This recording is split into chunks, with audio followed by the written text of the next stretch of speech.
in this series,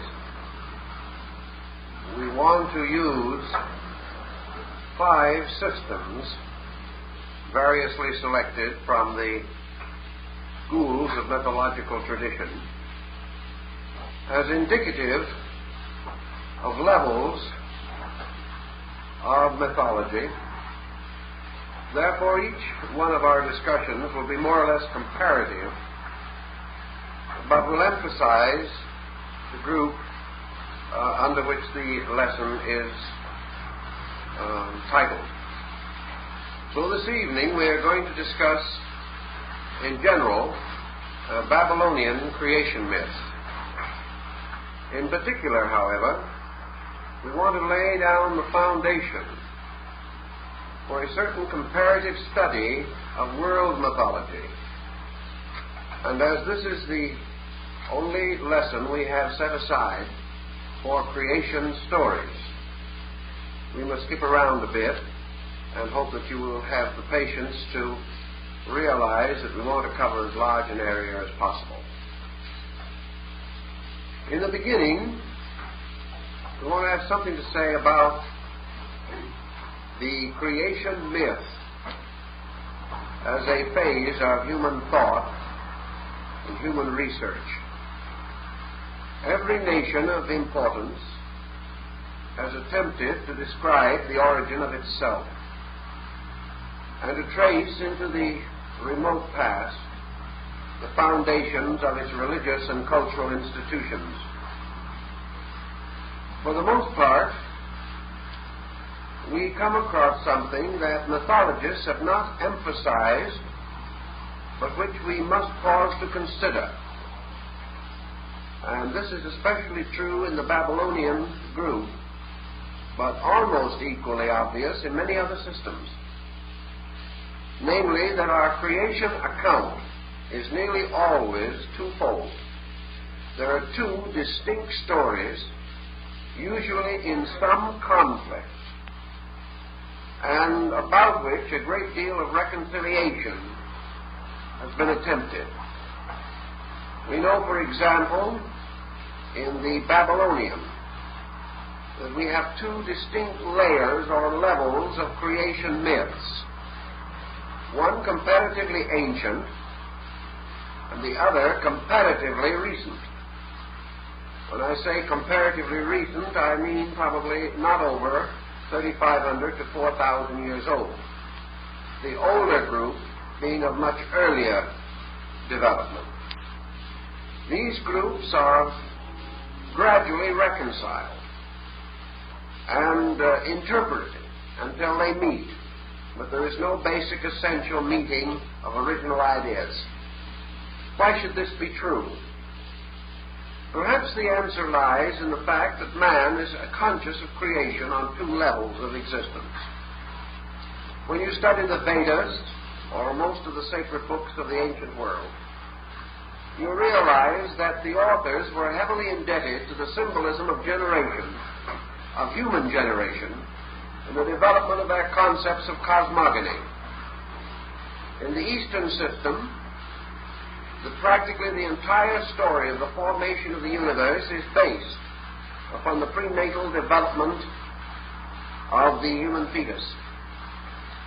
And in various ways, the development and unfoldment of the world is regarded as merely the cosmic equivalent of the unfolding of the human being. On this ground, therefore, creation is a physical thing, arising from physical processes, and to a measure symbolized by the physical changes and modifications which accompany the creativity of growth. There is also a second line of creation thinking, and that is psychological.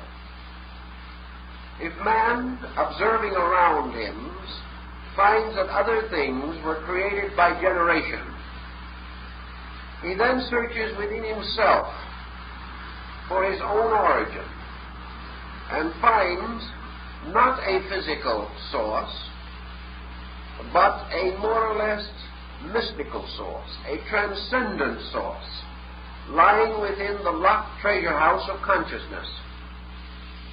Man, searching for the origin of himself, therefore, passes gradually backward through the conscious, subconscious, and finally to the unconscious strata of his own psychic organism. And man within himself experiences the elaborate mythology of creation quite differently from the form which he imposes upon the outside formation of things by material generation. Gradually, of course, he externalizes his own internal instincts, and he invests the generative processes with their psychological overtones, but certain conflicts remain. Also, the psychological creation is usually earlier and more profound than the physical creation, because man, possessing certain imaginative faculties within his own consciousness, is able to conceive of processes far more abstract than he can observe. Thus, internal conception is balanced against external observation, and we have a conceptual universe and an observed universe. And these polarities have existed throughout the study, the development of human thought. Man searching for beginning has always been more or less burdened with difficulty. It is very hard for the human mind to conceive the total absence of a created state. And so we are not surprised that some have taken the rather bold attitude that creation was the formation of something from nothing. This, however, was not a satisfactory interpretation. It did not meet the full need of the growing mind. It seemed wiser then, man speculating upon the mystery of life, to assume that prior to existence as it was conceivable to him, there was something. And in the Greek and in the Babylonian and in the Egyptian philosophies, efforts to determine this pre-existing eternal condition or something took on relations to elements. Some held that fire was the eternal element and the root of all things, and that everything came from fire. Others, like Thales, held water to be the sovereignty, and that everything came originally from water. There were some who claimed air to be the parent of all elements, and still others earth. But in the course of time, the belief in the parenthood of fire and the parenthood of water took domination over the other two elements. And nearly all philosophical systems have been based upon the belief that either fire or water was the primordial substance of the world.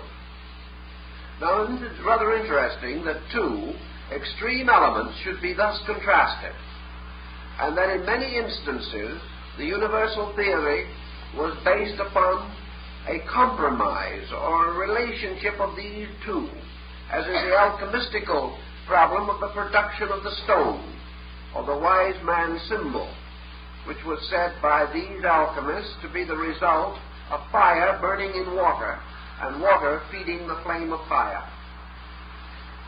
Now, if by water we can conceive, as perhaps we should, the material generational concept of life, all life, all form, all worlds arising from a kind of amniotic fluid in space, we can have what might be termed man's generation concept, based upon things observed or noted in the physical world. Generation from fire, on the other hand, suggests a more attenuated and spirituous essence. Fire seems to imply the creation of things from invisible sources rather than from visible ones. And through the study of these things, particularly in the light of more modern psychological thinking, fire seems to come to suggest the consideration of creation psychologically, or as emerging from the internal life consciousness of man himself. So a creation envisioned for man's psychic life is likely to be a fire creation. One envisioned more primitively from his material life may be a water creation. And we have these again carrying on through religion, where we have fire cults and water cults powerfully represented. The fire on the altar, the water of purification, became in turn and time the symbol of spirit and body, or soul and form, or the internal and the external life of man. So man conceived of the spiritual world of which he was a part originating in fire, and the material world or universe which he inhabited originating in water. And from the union of these, the spiritual and the material, he recognized the rise of his own psychic life, or the emergence of all compound natures, bodies, processes, which have become familiar to him. The Babylonians and peoples of this area have a number of very interesting contributions to make to the cosmological thinking of the world. At a comparatively early date, probably even before the time of Sargon, approximately 3800 B.C., we find the rise of a great Semite culture in the Babylonian area. We know that this culture will finally flower nearly a little more than 1,000 years later in the rise of Hammurabi and the integration of the great Babylonian Empire. Thus we have many foreign elements to consider in the integration of their religious beliefs. But also we must recognize that nearly all faiths in surrounding areas are indebted to the religions of Nineveh and Babylon, and that these later influenced Egypt, Greece, and Persia, and that altogether the great Akkad culture has made a very important contribution to our Bible and to the general knowledge of religious matters in Christendom and in the Judaistic worlds. So these things become very intriguing and very important to us. And we will then start with the basic problem that we have to face in all creation accounts, and that is an approach to the state of existence prior to creation. What in the Babylonian concept preceded the great motions which produced the world? Actually and obviously, there could not be too much dogmatizing on this subject, for man has never been able to develop a complete exposition of the state of the universe prior to objectivity. Like nearly all ancient peoples, however, the Babylonians assumed a polarized existence, in the sense that the state of things prior to creation would be measured by a state opposite to the created state. If there were worlds in creation, there were no worlds prior to creation. If there was a certain organization present in the manifested universe, it would be absent in the non-manifested. So that the prior condition was without the conditions which later emerged from it. but possess the potential or the possibility of causing conditions to emerge from its own nature.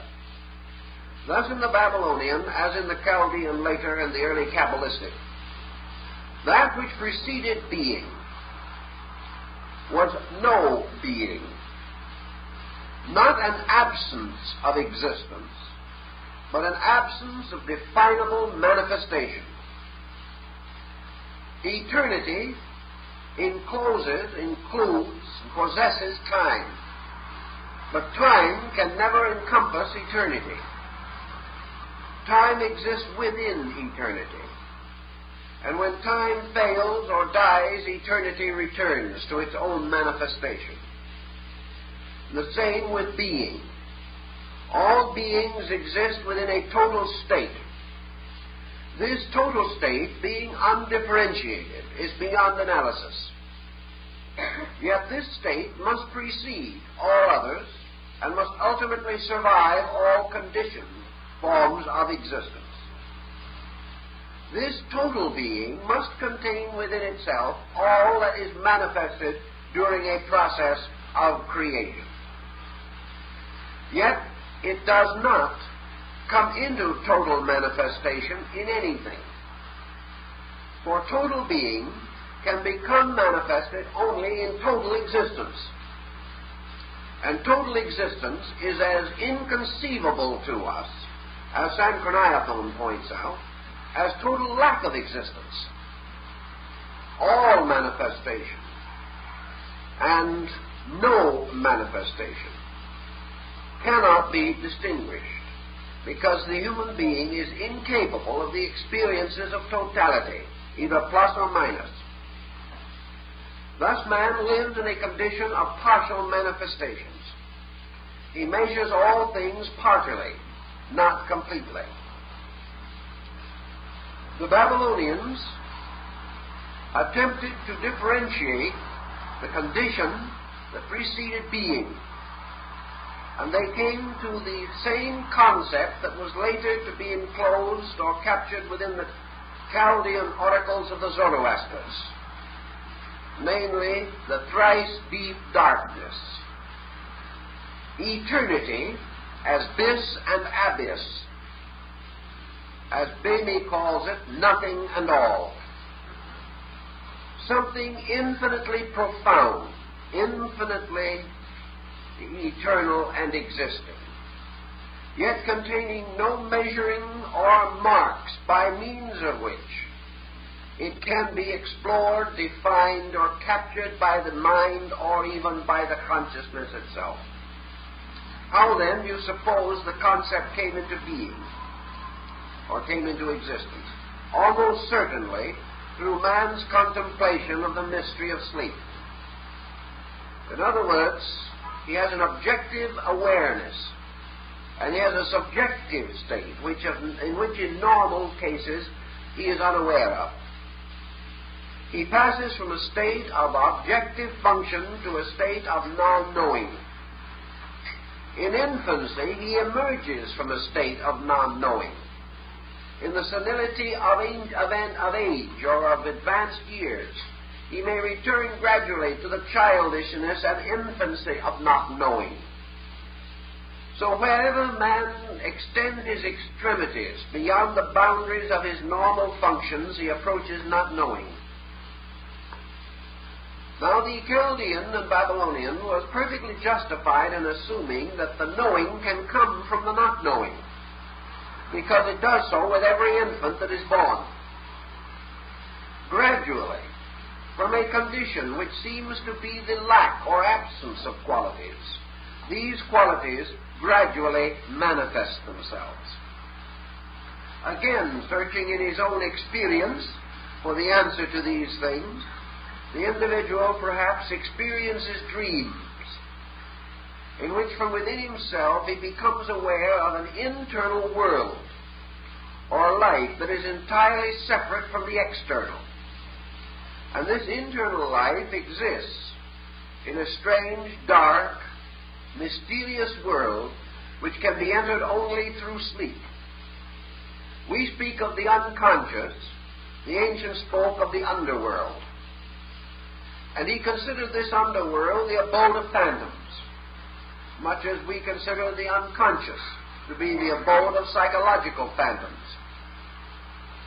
In both cases, the term under is implied, a term which represents below the threshold.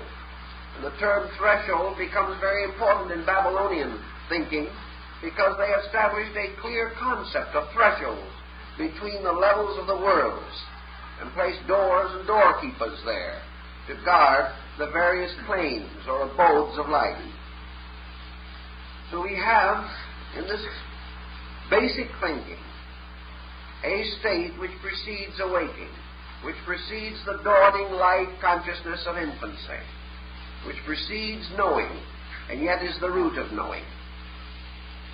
Thus, in the Babylonian concept, we come to a belief or an idea that reposing within the infinite nature of this darkness, this inevitable unconditioned, there were three duads, or polarized beings, that rested and continued and endured through all time and eternity, and that periodically these beings seem to waken, seem to move from subjectivity to objectivity,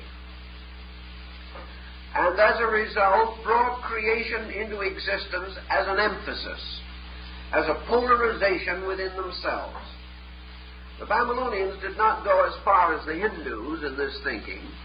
They did not actually say that creation was the awaking of these gods, but they implied that creation was the manifesting of the will of these polarized pairs of beings who caused to emerge from the eternal, the roots and substances of existence. Now, their philosophy comes back to us in the Orphics, and in nearly all religions where you have an anthropomorphic or polarized concept of existence. The eternal, unconditioned profundity caused a polarization to occur within itself. And this polarization became the abstract potential of opposites, although these opposites themselves did not have any factual existence at this remote time. As the Greeks had ether and chaos to strive together, so the Babylonians and Chaldeans conceived of a striving opposition, two qualities in stress one with the other. And this stress appears to be the old familiar pair that we just mentioned, namely the stress between an internal psychological creation and an external environmental and material creation. Thus, the stress arises at first as a polarization between internal and external, a polarization between subconscious and conscious. And this polarization took place within the substance of the unconscious. So the primordial triad of the Babylonians was essentially unconscious, subconscious, and conscious. And the unconscious remained and must always remain unchanged. And the subconscious and the conscious became polarized within it, the subconscious leading to a motion of life from within energy and out into form, and the conscious leading to a reaction or the gaining of experience or knowledge from living, from environmental association. Thus, the universe consisted of two polarized powers operating upon each other, a power of withinness and a power of withoutness or outsideness, and everything that exists was molded either from within or from without. And in many instances, both procedures were identically occurring. So that we have beings growing inwardly and at the same time being conditioned outwardly. Now the primordial form of this being that came out of the abyss is without very much clear definition even in the Babylonian consciousness. Perhaps it is very much like the being we find in the Scandinavian mythologies, the giant Ymir, who is formed of the strivings of the frost giants and the flame giants in that great abyss, or the great mysterious cosmic uterus called Gnungaga, or the cleft in space in which life and manifestation must take place. Now this formation of a strange primordial giant, a giant of potential force, striving and eternally existing, seems to tell us that gradually subjectivity was objectified, probably in its earliest and most natural form, as a complete chaos of elements. As the invisible defied analysis, so the visible in its primordial form also defied analysis. It was a mass of unconditioned, undirected energies and forces, and it lay long in space, sleeping, a mysterious, mythical monster, and it remained unsouled or without life within it except this strange, seething, collective life of total being. And this was the shadow. This was that which was the objectification of the deep. It was primordial ignorance arising from the totality of primordial unknowing. Now we have to study these thoughts rather carefully because they function on so many levels simultaneously. It would be very easy to confuse them. Man did not conceive of space, total space, as having a mind. He considered it as having merely a total existence. When this space objectified into the total material concept of space, it also was without a mind, but with an existence or a subsistence, second only to the duration of eternity itself. The only difference between spirit and matter, then, in this conception, is that matter was destructible, because it could be returned again to its own primordial source, whereas spirit or being could not, because it was still that source itself. So the universe passed into a series of conditioned states. And in these conditioned states, gradually the objectification of the world began. It began as a series of strange, mysterious pressures, motions, impulses, surging and seething within being itself, and so abstract and so total that even the greatest mythologist did not dare to give it any very tangible definition. He did not even dare to name it. He merely implied that it had always been there. Now this primordial space element began gradually to seem or to become real as the first conditioned existence. It was the first apperceivable state. Man cannot perceive the unconditioned, but he can perceive the conditioned. So with the coming of condition, universality died in the experience of man, and man psychologically transferred his attention to that which he could understand or conceive, with the result that the ancient way, the original material, the base of being, faded from his consciousness, to remain always known and recognized only through its symbolism in man, his own total unconscious. But this conditioned being, in the Chaldean state, which was a primordial chaos, became known as the Elos, as Berosus tells us. It was the primordial slime.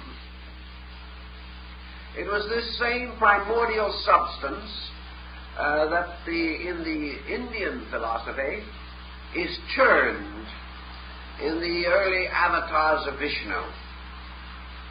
This strange, mysterious mud, the slime, the base of our word Ilium, which is the ancient name for the city of Troy.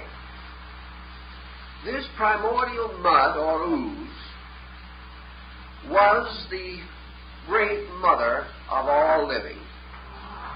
And way back in those days, man had begun to sense what was later to be more or less demonstrated, namely that all forms came out of water, and that all the organisms that were to come forth and become living creatures upon the earth had their roots and beginnings in a primordial ooze or slime, a humid, earthy condition, a confused earth-water mass, and that from this gradually came the beginnings of monsters.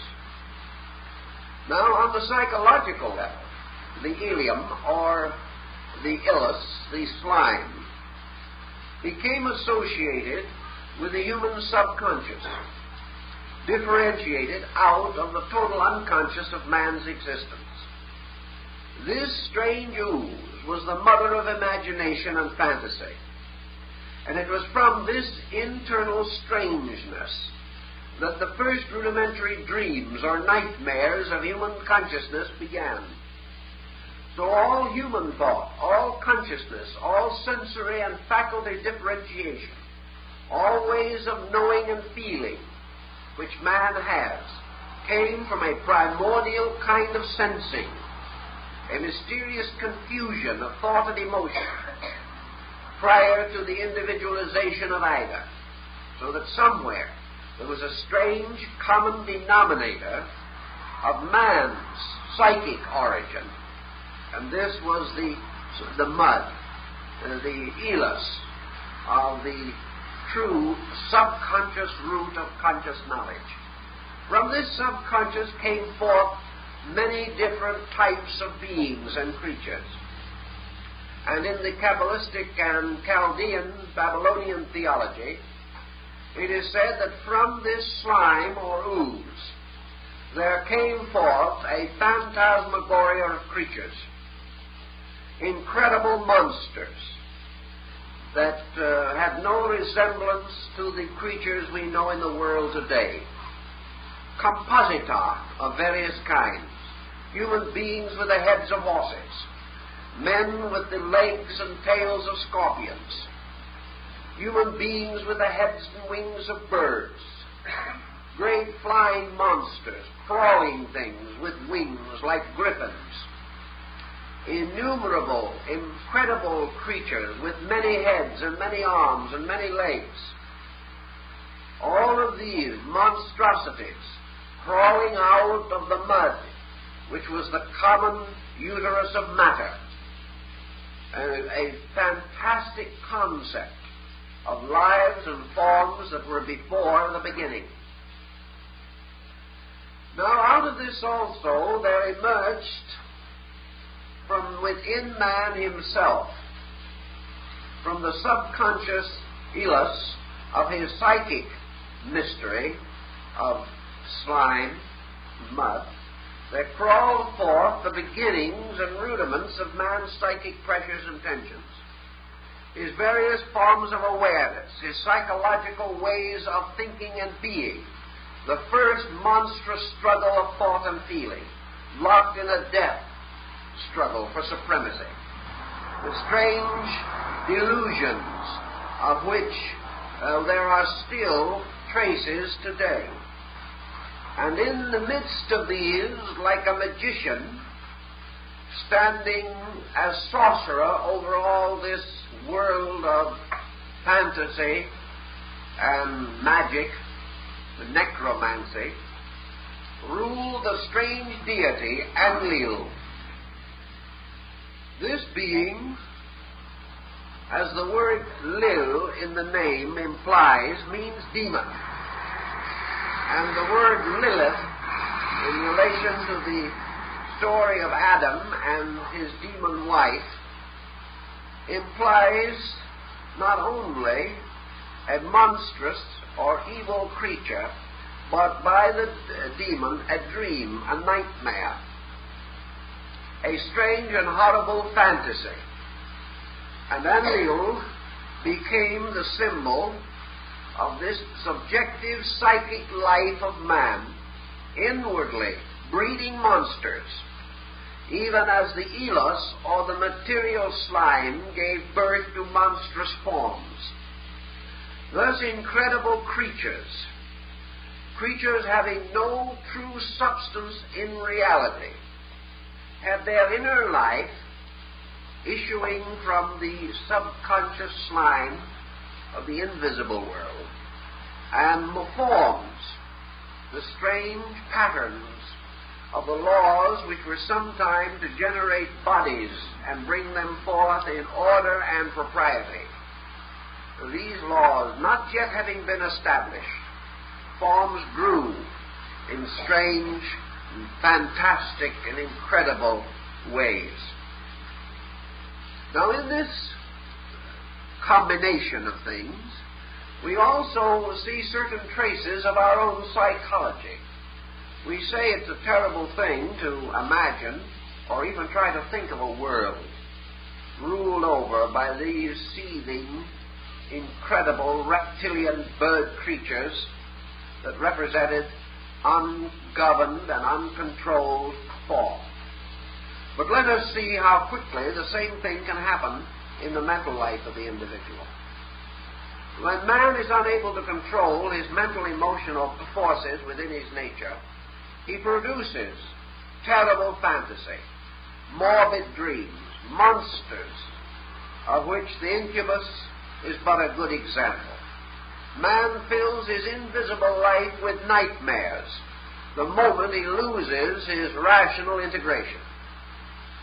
So the Chaldean may not have been so wrong when he implied that if man, relaxing the control of his mental and emotional life, becomes the plaything of monstrous intensities, so in all probabilities these monstrous intensities preceded the establishment of control, and that at some time man was struggling for the integration of his own egoic consciousness, just as nature was struggling to discover the laws by which its own formal development could be brought under order and integration. So in the beginning, there was this tremendous struggle for integration, a struggle that went on and on, according to the old story, for vast periods of time. A struggle in which these monstrous forms reached out but could not survive, that they possessed no power of order within themselves, and that if they had remained as they were, the world would have gone on and on and on forever, and there would have been no growth, no consciousness, no integrity established in the entire structure of the world. Now, as time passed and these two processes, one subjective and the other objective, continued, we find a gradual unfoldment of theology. We find the gradual recognition or the establishment of the need for an integrated concept of being. In this great struggle, something had to take over. Something had to become the leader. Because these two forces, equally differentiated, would have struggled forever, ending only in chaos. Then it was, according to the Chaldean concept, that the ancient ones, the mysterious ones who had gone before, gods of an older order, are supposed to have come in and taken over and made these things gradually take shape. And in among and dominant with these gods came the deity Ea. Now Ea was the old one, very ancient. And Ea represented not the element of air. That isn't it. The deity's name is E''A. And it represents a very ancient being. A being that is supposed to have lived silently and eternally in space. Now perhaps if we study psychologically again, we can get some concept of what might have occurred or how the ancients believed it occurred. Out of the struggle of man in infancy to gradually integrate a mental and emotional being, this struggle gradually seems to lead to something. For in the development of things, a consciousness which has been locked behind the struggle gradually emerges, takes over, and integrates the mystery. This consciousness taking over from within seems to impose upon the great diffusion of chaotic forces a kind of law and order, and to demonstrate or prove that residing inevitably in being itself is also the experience of its own integration. And that when this struggle, when this slime of the ooze produces a certain degree of fantasy, gradually this fantasy leads to its own awakening. Just as man, under psychotic pressure, is ultimately pressed on to the restoration of his own integrity. The restoration of law and order within consciousness is first recognized as necessary, as the opposite to the existing chaos, and gradually it comes into manifestation. In any event, Ea was the deity who first of all dreamt and envisioned the organization of the world, and who bound the subconscious faculties of man into the service of an ancient principle that had always existed.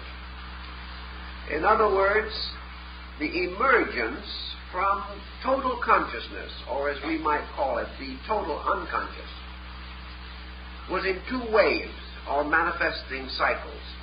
First, a chaotic, in which a psychic form, the seeds of thought and emotion structure, were projected. Then from this unconscious there also came the power of directional will, which ensouled both mind and emotions and brought them into order. At the same time, in the material world, the riot of forms which had resulted from the lack of control, this riot of forms gradually took a total picture, producing out of its own internal and eternal nature a terrible monster which was called the dragon. So here we have a God ruling supreme over the universe. And we have the dragon, a strange, horrible monster consisting of the total integration of chaos in matter. For all of the strivings and the madness of chaos had also finally come into a kind of mass, or a kind of common unity. And this unity was the primordial being against which the great St. George must go to slay the dragon of chaos. So the problem of the establishment of the adversary, the evil power, came in the integration of the concept of the dragon. And this dragon, Tiawa, abode in the depths of things and remained constantly howling against law and order, against the gods, and insisted upon its own unconditioned, uncontrolled existence. Now the deity, Ea, then called upon the gods to go and reason with the dragon, and to cause the dragon to renounce its authority, and to become once more a servant of good. In other words, the gods were sent out to attempt to arbitrate with natural phenomena in an effort to bring matter and mind into agreement, that matter might accept the controlling power of mind will, and that the divine imagination and reason might begin the molding of the material substances into the forms suitable for the incarnations of the godlings. But the dragon merely howled and refused to be in any way controlled. And so we have an interesting problem. If you remember in Genesis, day and night were created before the sun and moon, which is a peculiar circumstance. But the gods in the Chaldean and Babylonian account occupy the same position exactly. Ea, or day, was created before the sun. And the dragon, night, became its adversary. Now, the dragon is always more or less guarding the sunset, which is, of course, the goal of the Nibelung. And in the Nordic mysteries, and in practically all the religions of the world, there is a dragon. And this power represents night, with its dangers and its hazards, and sleep, during which imagination and the psychic energies of man escape from the control of the reason. So in the daytime, man began to be a reasonable creature, but at night, his psychic life possessed him, and he entered a state of madness. And in the old records, this problem of day and night is so clearly and wonderfully set forth that its psychological implications are very obvious. In any event, however, Ea, the deity, was unable to reason with this monster, this horrible creature that is usually represented in Babylonian art as a lion-headed, winged human being with a ferocious and terrible appearance, and often in mortal combat with the gods. So the deity, who was at the root of life, the great thought which was organizing space, caused to emerge from his own being, as in the Greek myth, another God, who is generally referred to in the Babylonian story as Merodach. And this goes back to your Hindu, your Chinese, and your Tibetan concept, which is in the reverse of ours. Because in the Babylonian also, the thought gives birth to the mind. It is not the mind that gives birth to the thought. Thought precedes mind in the Babylonian Genesis. But out of the great thought comes forth the hero mind. And Merodach arises sometimes as Baal, sometimes as Beos, sometimes as Dagon in the Philistine form, and sometimes as Oannes the fishman. But this Merodach is the only begotten of his father, the God who is destined and foreordained to bring order out of chaos. So he represents the symbol of universal mind, coming into the middle distance between the above and the below.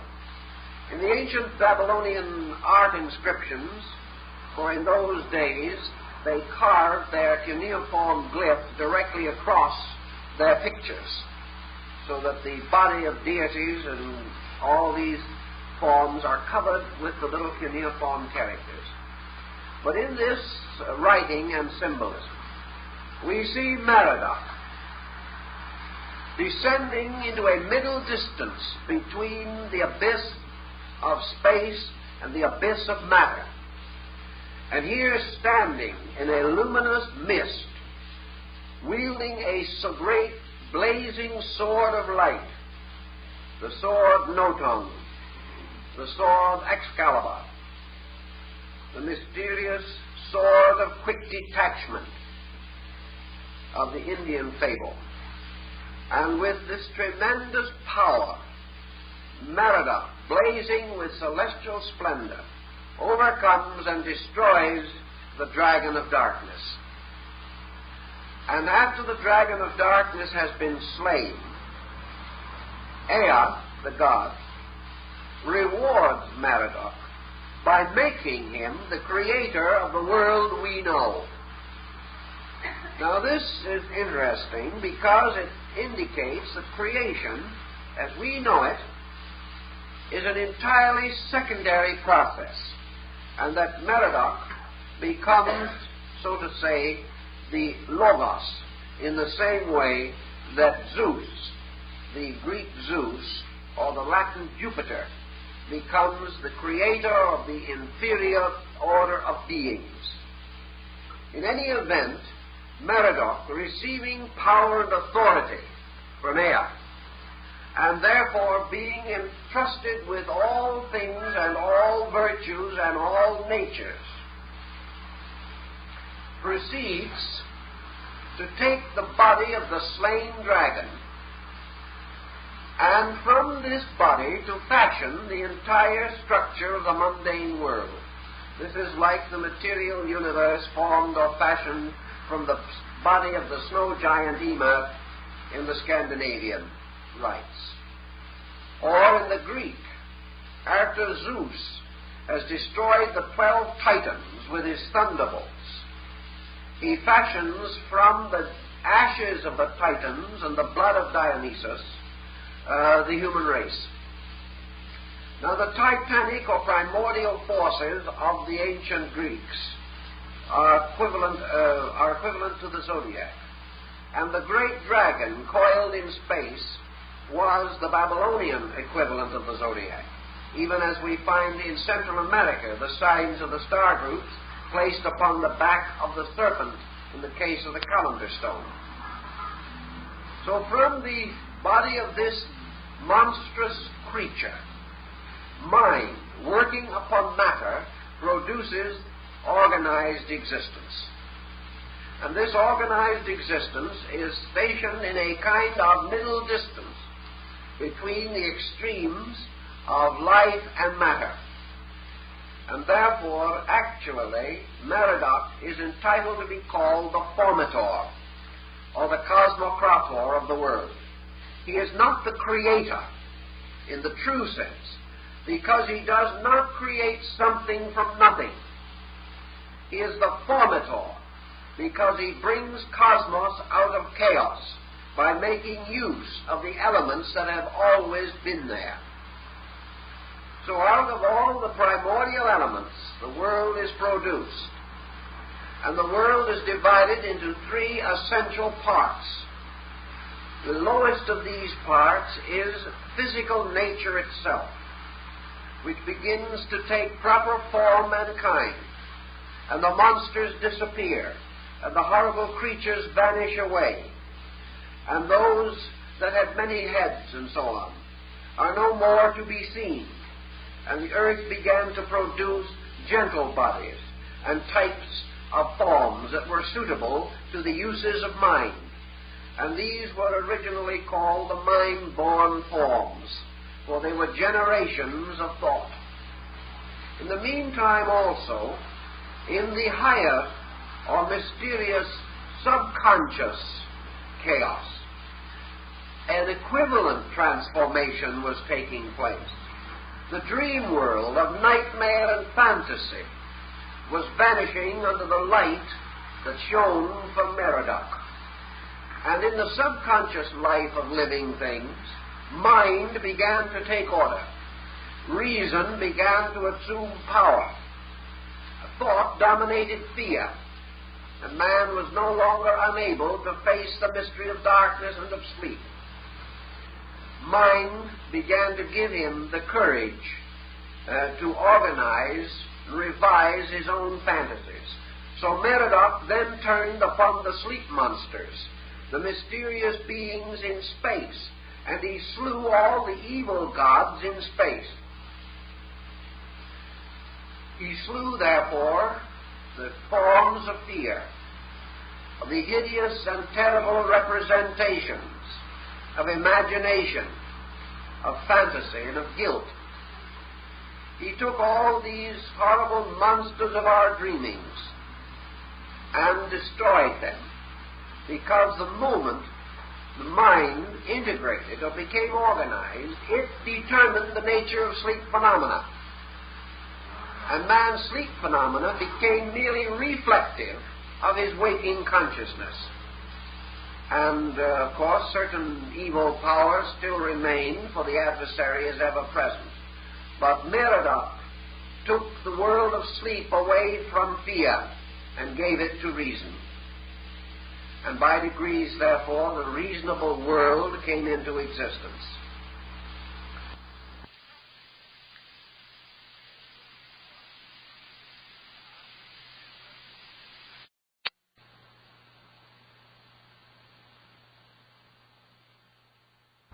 But strangely enough, we find in Merodach a new dimension coming in, because this is the God who kills himself and still lives, who tortures himself but cannot die, and who has an internal and an eternal existence apart from his external and temporal one. In order to achieve his purpose, Merodach decapitates himself. He cuts off his own head, and he then takes the blood that pours from the severed arteries, he mingles it with the forms that he has fashioned out of the body of the dragon. And therefore, having placed his own nature within these forms, he supplies in this way a link with his own spiritual source. For having received into themselves the blood of the god, the forms are then capable of being ensouled, and the deities come down across the road of blood, or the road of the first sacrifice, and take upon themselves these bodies, and thus it is that men or mankind comes into existence. For mankind comes in as the result of mind being locked in body by a mystery of sacrifice.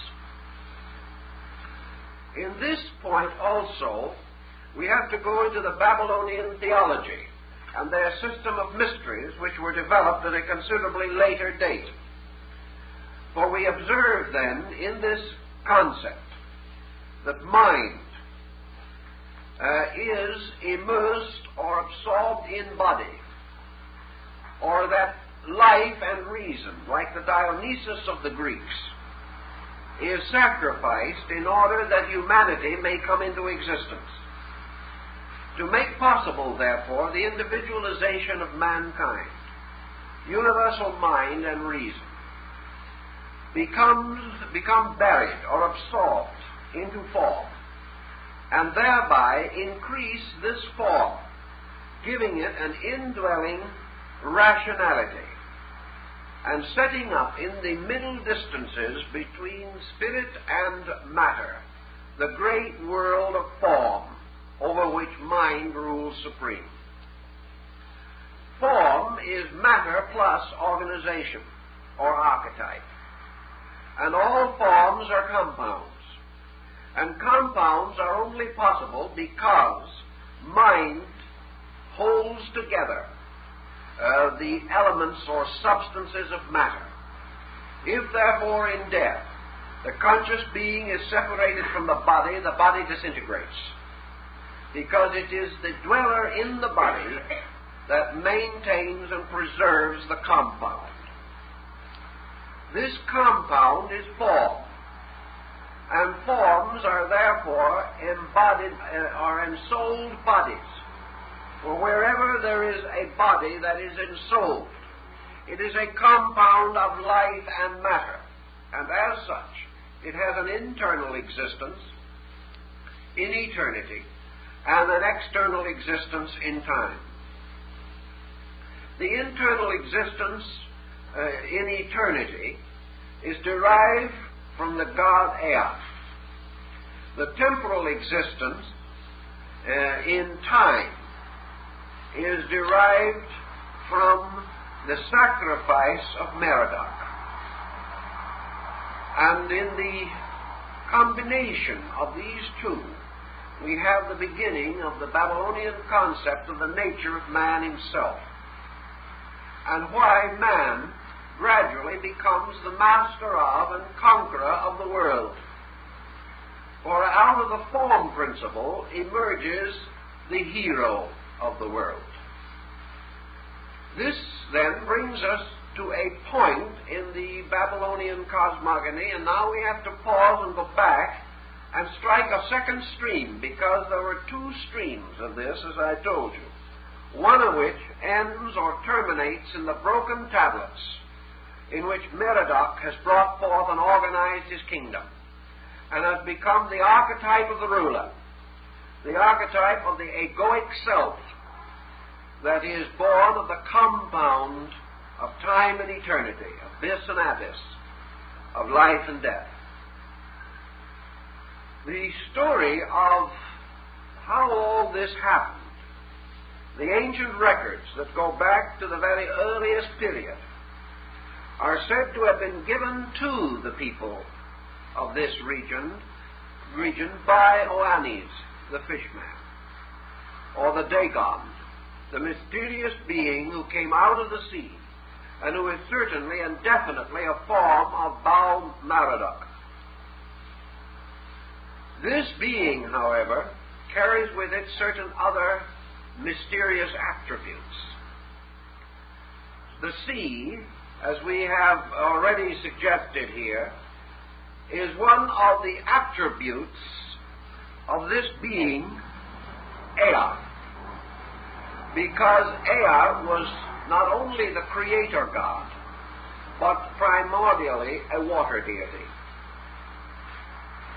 The mysterious waters of space, the Shamayim of the ancient Hebrew, the waters which were above the firmament of Genesis, were the waters from which Ea came. Now, Oannes comes out of the sea also. And here we must study once more the nature of water in the symbolism of these people. Water is the symbol of generation, as we said before. It is the symbol also of imagination. because it is ruled by sin, which a capital S, which is not a vice, but is the name of the Babylonian moon god.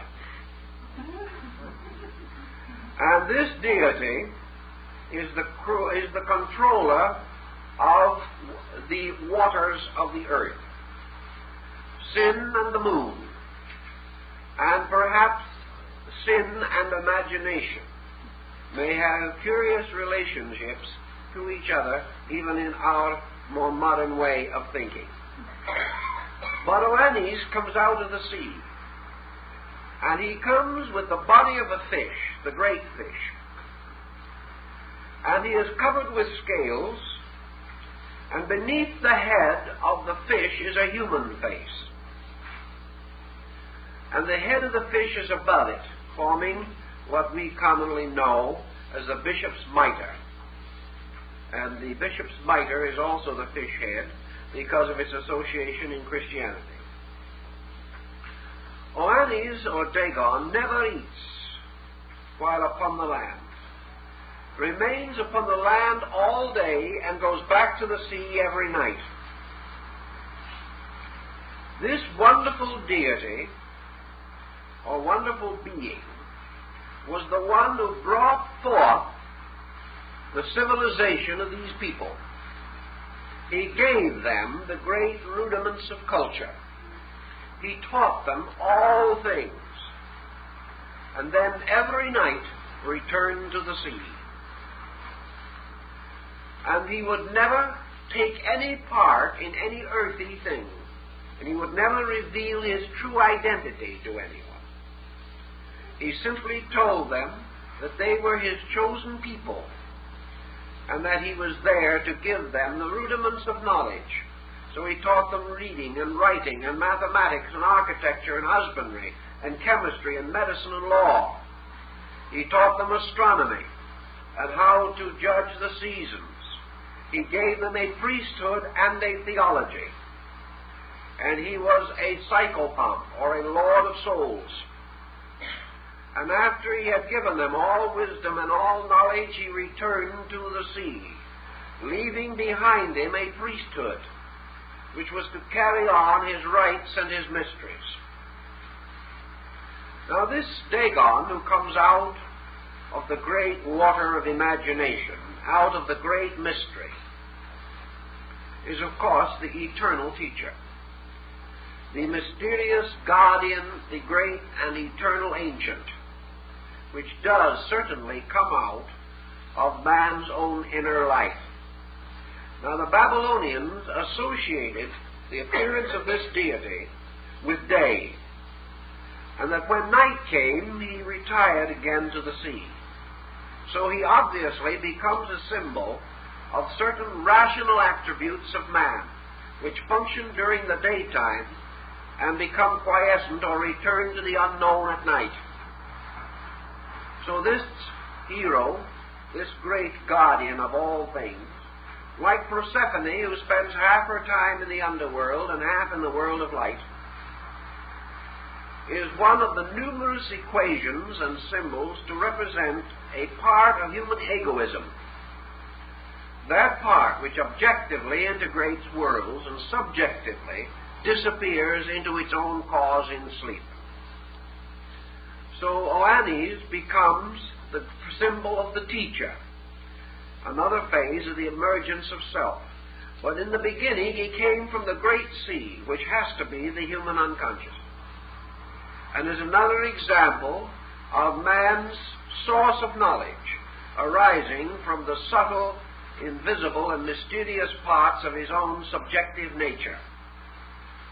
Now this being also established the mysteries and gave to the people a version of the story of Merodach and the dragon.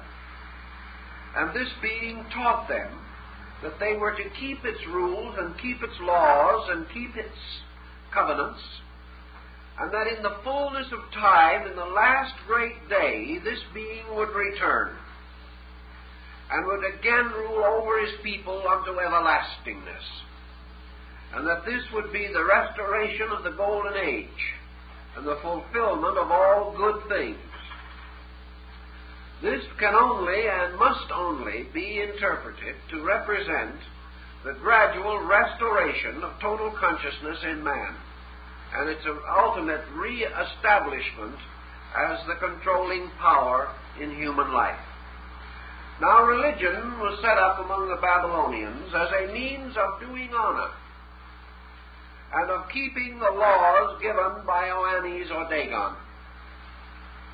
And in the ritual, the god was called upon and asked to help his people, to be available to them, to protect them and preserve them from their enemies, to give them the necessary laws and prepare them for the day of his own return. Now let us think a little tiny bit about this also, because we have a priesthood established for the purpose of serving this invisible and unknown deity who had returned to the sea.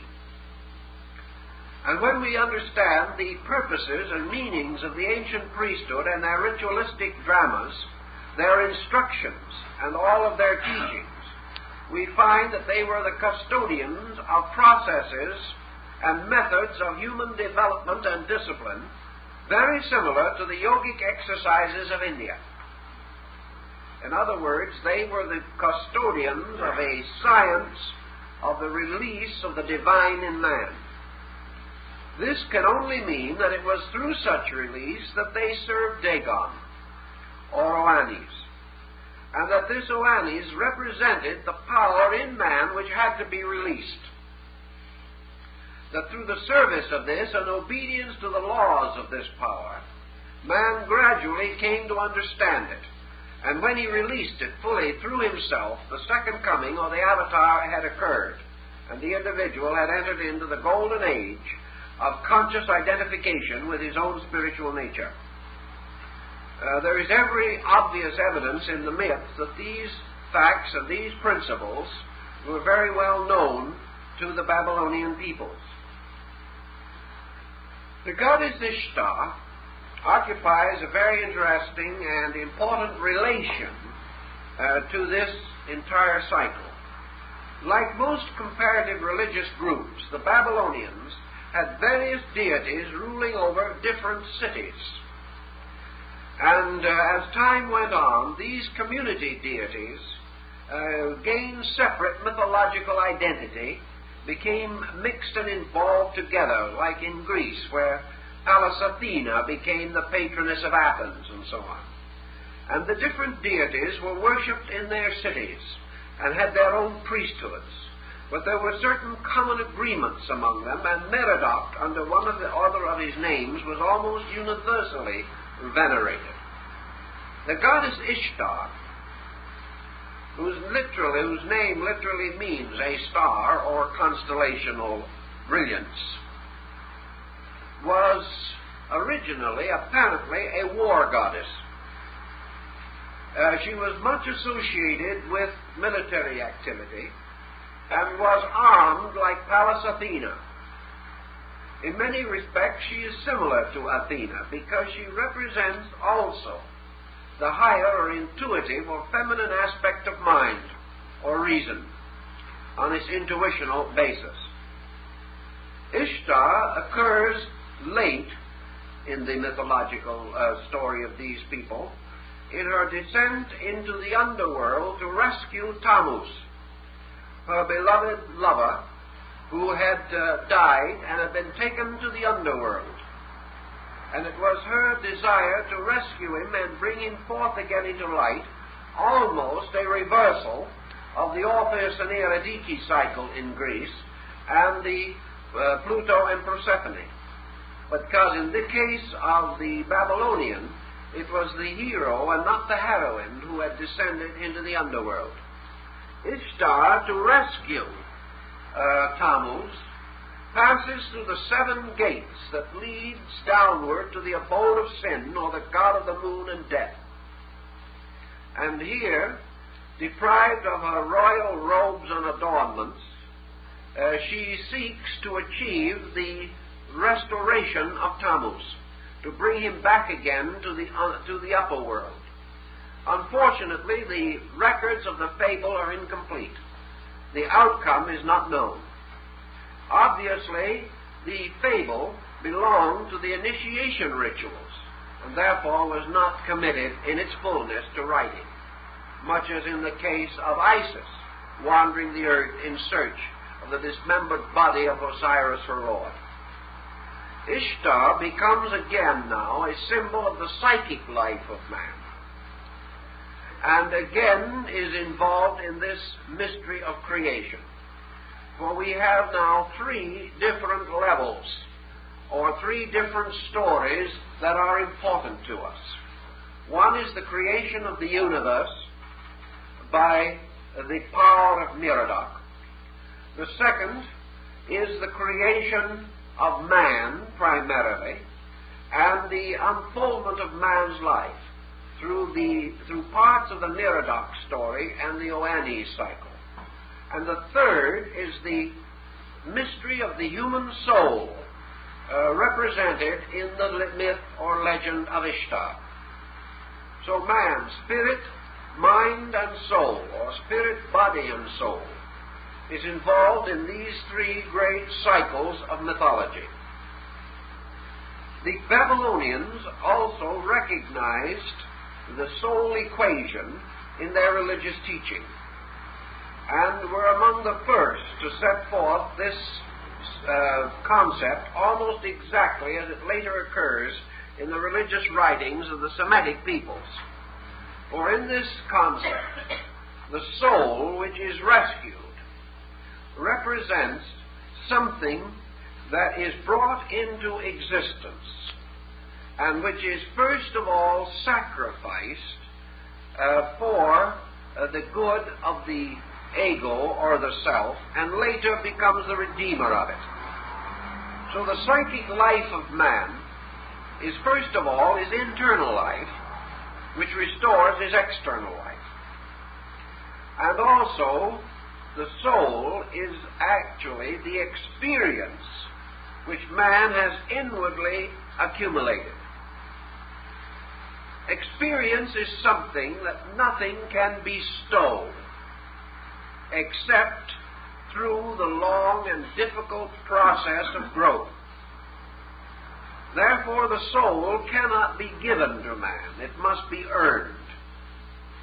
But the soul, in turn, becomes the redeemer of the personality.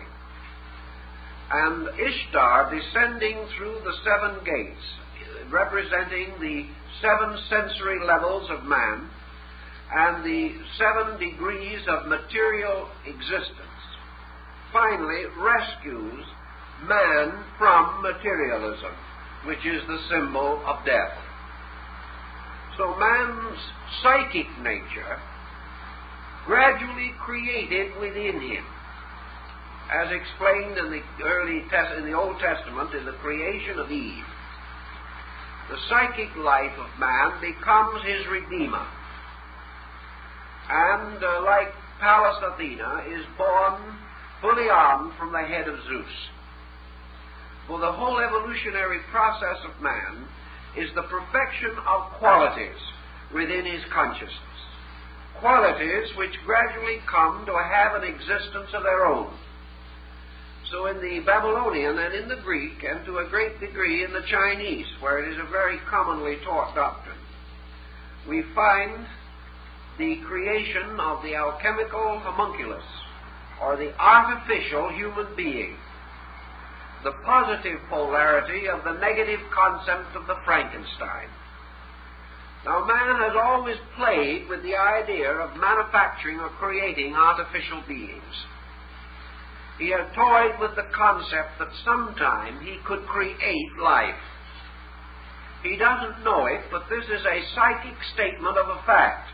Man does create life, because man as a living creature is creating his own soul, which is an artificial living thing, to which he is capable of bestowing life. When he bestows life, he plays the part of Merodach, for he gives of himself to preserve or protect the life of his own soul. This, of course, is preserved in the era of chivalry, in the legends of the knight going forth to defend the damsel in distress, and if necessary, giving his life to protect her honor. And each human being, at one time in his evolution, must give his life to protect the honor of his soul. This is because the psychic life within him is the alchemical product which all other things are involved in the perfection of and the completion of its part in man's nature. Thus we have it as the philosopher's stone in alchemy, the stone that is produced from the blending of the three mysteries of salt, sulfur, and mercury. Salt in this particular case is Ishtar. Sulfur in this particular case represents the gods, or the great spiritual power, which is Merodach. And mercury is again the messenger of the gods, Zoroanis, the fishman. Because mercury is also Wotan, or Odin, and mercury is always the teacher, the messenger of the gods. Mercury is therefore the solvent, likewise, in the nature of man. The soul is born out of experience. It has its abode in the psychic life of the individual. Man, prior to the integration of consciousness, like the fabled Adam, had a demon wife, Lilith, that represents the soul of chaos. In other words, the psychic experience of chaos, the negative soul. In growth and development, this soul is gradually transformed, and from it, in time, as from Mary of Magdala, are cast forth the 7 demons. And the 7 demons are found in the description of the Pymander of Hermes also, and the 7 levels of purification in which the soul has to pass. And here we have the 7 cardinal virtues and the 7 deadly sins of theology. For these sins refer to the negative powers of the soul. Through experience, therefore, the soul, or psychic life of man, is the magnificent result of individuality. Individuality in itself is of no merit. Man can go on forever being wiser and wiser, but he'll never get anywhere, because the mere fulfillment of all these material things will never bring the conclusion of life. Man does not grow simply by experience, but experience makes growth possible. Growth results from contemplation of experience, from the uniting of an inner and outer receptivity. Through the soul, man begins to develop characteristics and character. And we have character as morality and as ethics, both individual and collective, as the result of the gradual release of soul power. And this soul power becomes, as it were, the saving grace. And out of the soul, according to the Chinese, is ultimately formed the transcendent being, who is, of course, to become the ultimate body of man. Because ultimately, man's physical body will no longer be his instrument. He will function in a soul structure, or an experience body, resulting from the gradual generation of psychic life within himself, until his psychic life is strong enough to sustain him, and he will function in that rather than in a material body. The constant increasing intensity of man's psychic life is therefore more and more important and noticeable. And the restoration of this psychic life, the rescuing of it from appetites and desires, all this is very important. And all this is contained symbolically in the story of how these deities come into existence, and how once they are created, they then turn and become the preservers and saviors of the creation itself. So Tammuz, as the personality, or the mortality in man, must be redeemed by Ishtar, who must descend through the 7 worlds and rescue man from the limitation of his own mortality and return him again to the level of the divine world, or the divine experience from which he came. This is done through spiritual growth, for that which is caused to grow, or the spiritual inner conviction life of man, which becomes ultimately his teacher, and is, of course, another form of the goddess Isis, becomes his legitimate and proper mistress, whom he serves, as the troubadour served his beloved. And this is also the beloved of the dervish and the Sufi mystic, the symbol of the psychic life within man, which must be served, which must ultimately become the leader of life. And this philosophy all developed in the area around the valley of the Euphrates, and has had a very heavy part to play in the thinking of these people for a very, very long time. Now, in the general concept, then, let's try to briefly, if we can, organize some of this pattern in terms of comparative creation myths, in order to get some kind of an integration that we can remember and carry from one level of circumstance to another. First, then, all creation myths begin with the uncreate. And this uncreate, according to the nature of the myths, exists in one of three kinds or qualities. This uncreate can be matter, and the universe can be an emergence by generation from matter. The uncreate can be mind, and as mind, the universe becomes the extension of this mental energy into various conditions. Modern man, looking for a creative solution which is non-theological, has hit upon the concept of universal mind. But universal mind, as a cosmic fact, can be the second level or layer from which a creation can emerge. The third and highest is universal spirit, which assumes a divine nature. Those who believe that the universe emerged from a universal spirit are essentially theologians. Those who believe that it began in a universal reason or a universal mind or a universal thought are essentially philosophers. Those who believe that it originated in a universal substance or energy are essentially scientists. Now, in the older accounts, especially one like the Babylonian, the creation takes place on all three levels. So that all three theories are essentially true but not complete. Because there is a threefold creation that must be brought forth. There must be a creation of form, a creation of life, and a creation of mind. The creation of life, in the sense of its manifestation, opens the Babylonian theory.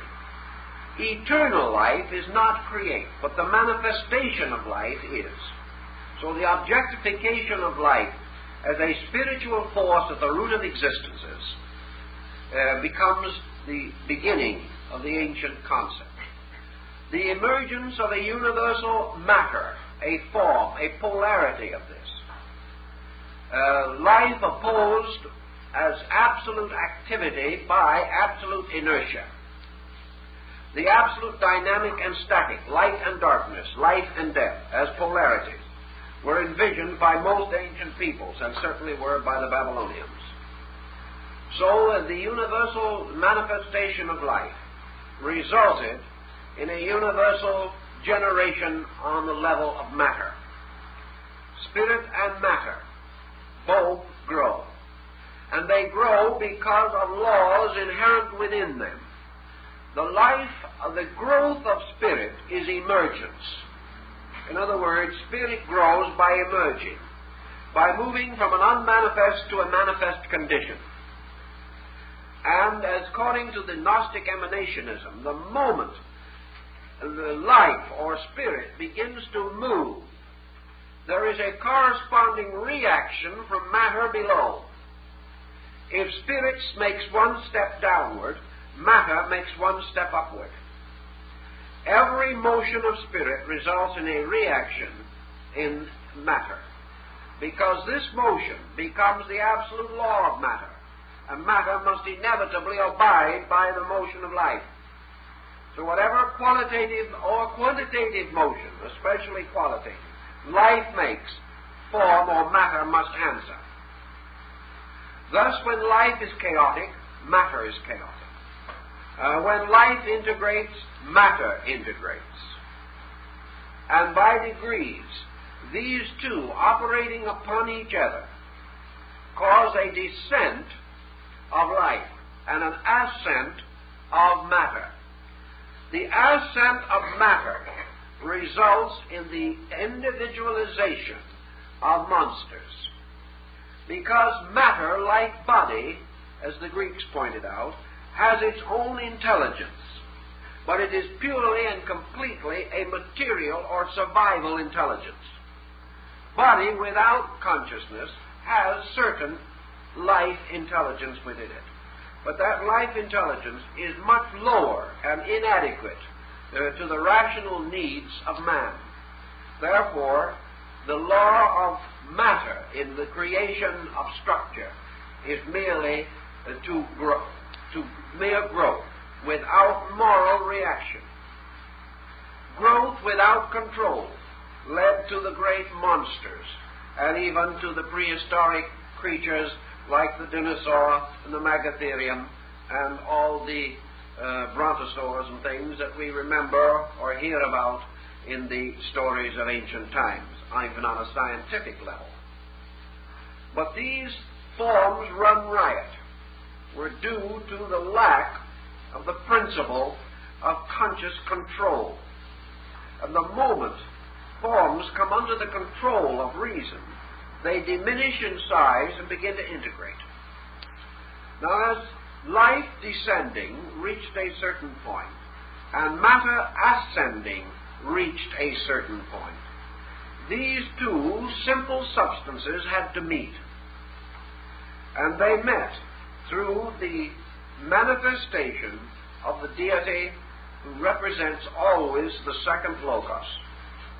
And the second logos is always between the extremes and is always crucified between the opposites, because its great purpose is mediation.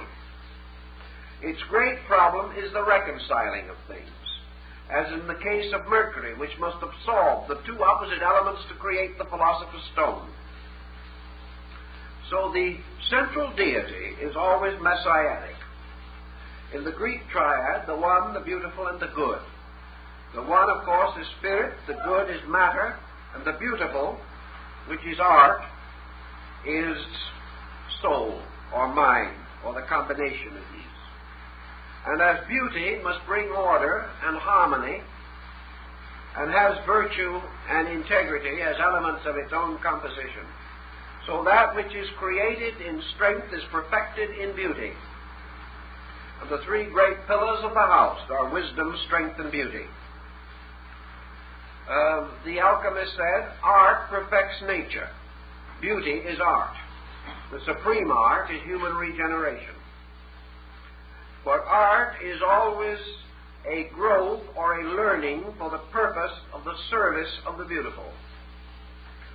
And in the philosophical worlds, man becomes the handmaiden or the artist who helps nature to perfect its own works.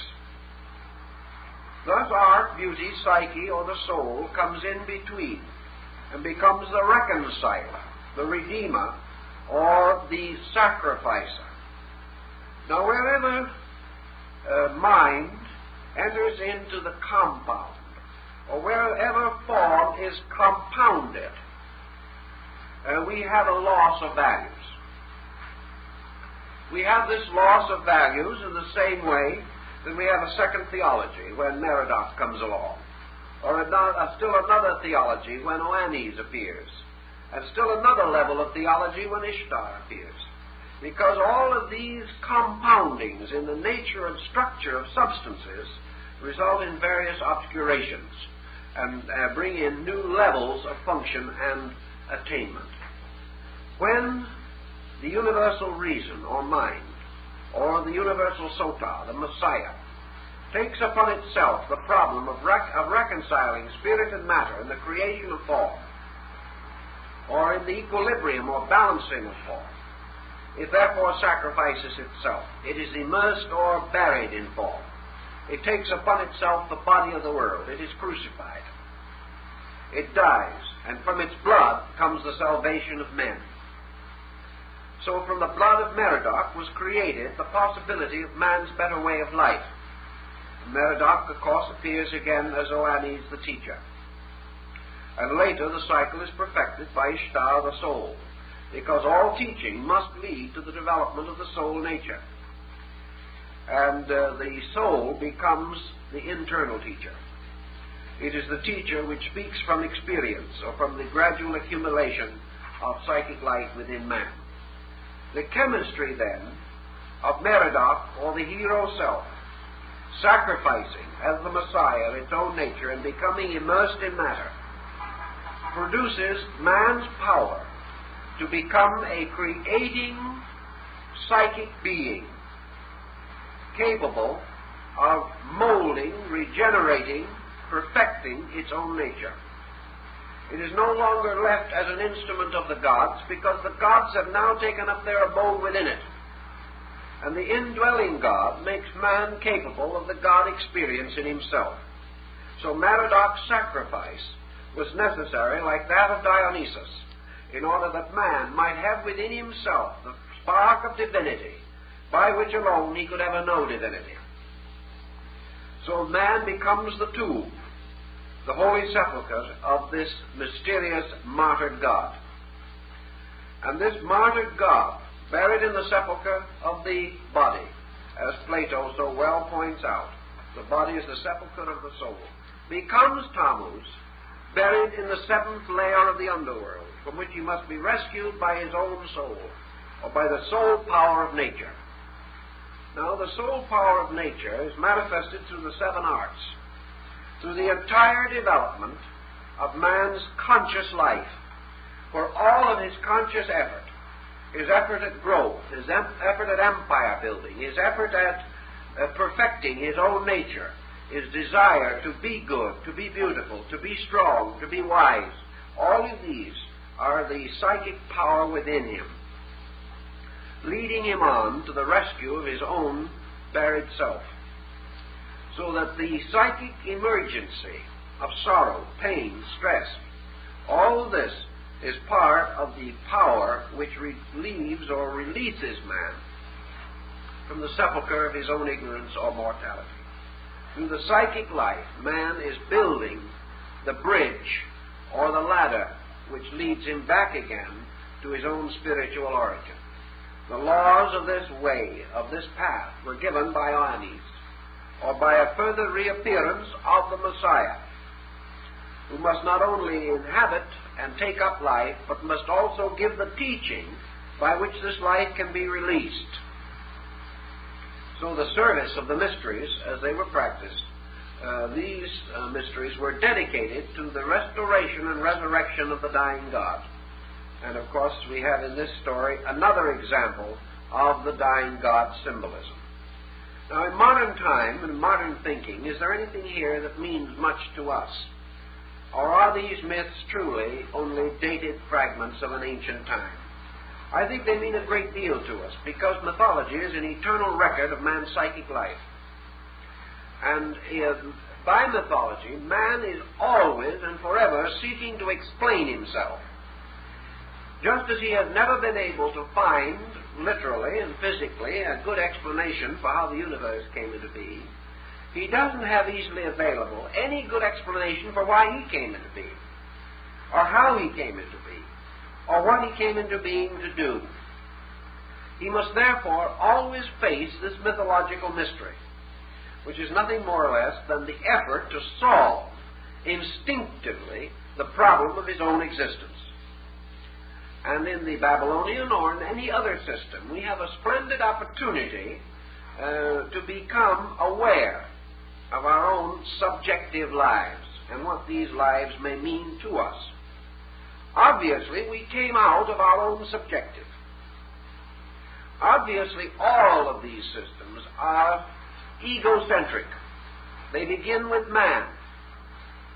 They begin with man's reaction to that from which he came and to that to which he came. Man, in the poem, you know, came out of the everywhere into the here. Very mysterious. A charming statement, but requiring considerable commentary. Man also finds himself in the here. And primitive man, as we can imagine from surviving documentary evidence and artifacts, lived in a chaos which he knew very little about. So he lived in a universe that was too big for him and frightened him to death from the first moment he was in it. So he came from the unknown and he lived in the unknown. And he was confronted with two problems. Orientation to the outside world, which he had just entered, and orientation to an inside world which he knew nothing about. He was therefore truly crucified between the two unknowns. He has been that way ever since. But technically, man today is still in much of a dilemma as to what's inside of him and what it means, what is outside of him and what it means. He is unable to balance or achieve an equilibrium between internal and external. And, of course, the only possibility of achieving this equilibrium is through this integration which he calls selfhood. Now, in Buddhism, we know that the self is not an eternal thing, but the self is a focal point. And ourselves, or the ego as we know it today, is the living testimony of the equilibrium we have attained between the internal and the external. We have built civilizations, we have created worlds, we've gone to school, we've done many things, we've invented and devised. And it is all as the result of gradually coming to equilibrium in the middle distance between the two unknowns. But today we are not sure what direction we are supposed to go. We are not sure of the direction from which we have come. All we know is that there is a tremendous potential inside of us and behind us. There is also a tremendous reactive outside of us and around us. Little by little, we are beginning to realize that this outside reactive is due almost exclusively to the internal pressure. And that creation is therefore a motion from the internal parts of things, and this motion setting up the objective reaction, so that we come to the point of emanationism, which I think has great psychological importance. When man internally steps down one step, the universe outside of him steps up one step to meet him. Any change that occurs within him must immediately produce a corresponding modification in his entire environment. So that if man, in the search for understanding, descends, that he may experience, matter ascends and releases experience, or gives to him that which it contains, and which is really only a mirror. Because matter is forever mirroring the individual who is behind and invisible. Man cannot see himself because he does not possess the direct power of looking in. The only way man can see himself, as Bacon pointed out, is to hold the mirror of nature before his face. Then he sees his reflection, but he cannot see his actual nature. So he has to depend upon knowing himself through the reflection of himself upon his environment. Now this environment is the chaos, and in this environment also is the dragon who has to be slain. And man is the dragon slayer who must overcome this chaos. But he must recognize that the chaos on the outside is only a symbol of the chaos on the inside. And what we call evil is nothing but the reflection of immaturity.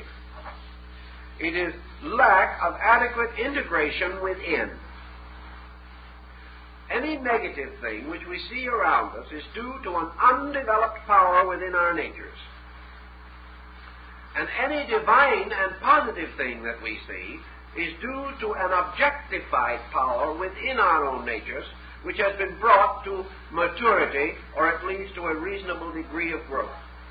The entire theory of creation, as it is developed in this great cycle of probably 30 or 40 nations, is therefore this struggle in which man ultimately achieves his true position as master of the polarities by simply recognizing that the external is nothing but the shadow of his own immaturity.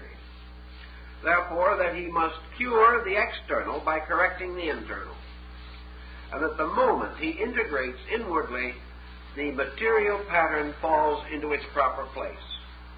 Thus, the involutionary program is that in which life gradually descends into a state of obscurity. Evolution is man's release of this life from obscurity in matter to the restatement of its own essential nature. And this release, this evolutionary process, is nothing more or less than ideation. It is not man actually climbing up.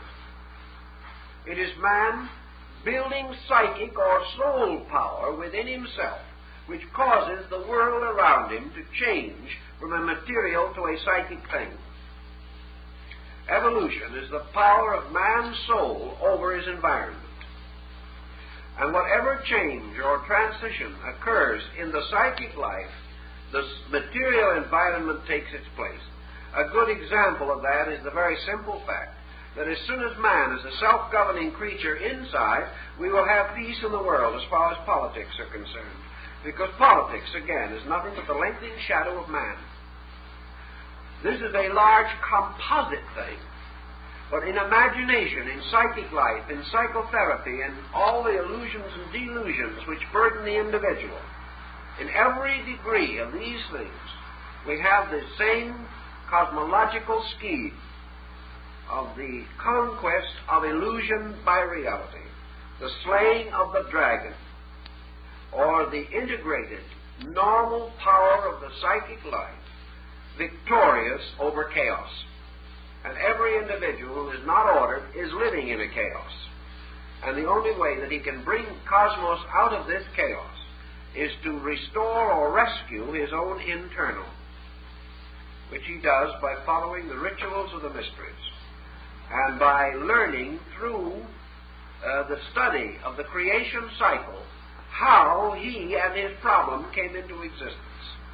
For once he has discovered the nature of the problem, he is already well on the way toward its solution. And we will take up some other phases of the solution as we go along.